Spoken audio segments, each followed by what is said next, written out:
খাগড়াছড়িতে দুই প্রার্থীর মনোনয়ন প্রত্যাহার। ত্রয়োদশ জাতীয় সংসদ নির্বাচনে খাগড়াছড়িতে দুই প্রার্থী মনোনয়ন প্রত্যাহার করেছে খাগড়াছড়ি জেলা প্রশাসনের কার্যালয়ে। তারা হলেন খেলাফত মজলিস বাংলাদেশ প্রার্থী আনোয়ার হোসেন মিয়াজি ও স্বতন্ত্র প্রার্থী সোনা রতন চাকমা। এর আগে বিএনপি, জামাত, জাতীয় পার্টি, গণ অধিকার পরিষদ, এনসিপি সহ ১৬ প্রার্থী মনোনয়ন সংগ্রহ করে। এনপিপি ছাড়া মনোনয়ন জমা দিয়েছে ১৫ প্রার্থী।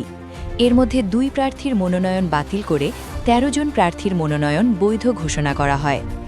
আজ বিকাল ৫টা পর্যন্ত মনোনয়ন প্রত্যাহারের শেষ সময় পর্যন্ত দুই প্রার্থী মনোনয়ন প্রত্যাহার করেছে।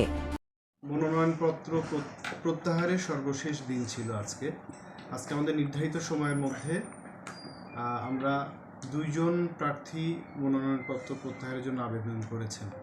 একজন স্বতন্ত্র প্রার্থী সোনা রতন চাকমা, জনাব সোনা রতন চাকমা, উনি আবেদন দাখিল করেছেন। আরেকজন বাংলাদেশ খেলাফত মজলিস থেকে মনোনয়নপত্র প্রত্যাহারের জন্য আবেদন করেছেন। এখন পর্যন্ত আমাদের বৈধ প্রার্থীর সংখ্যা হচ্ছে 11 জন।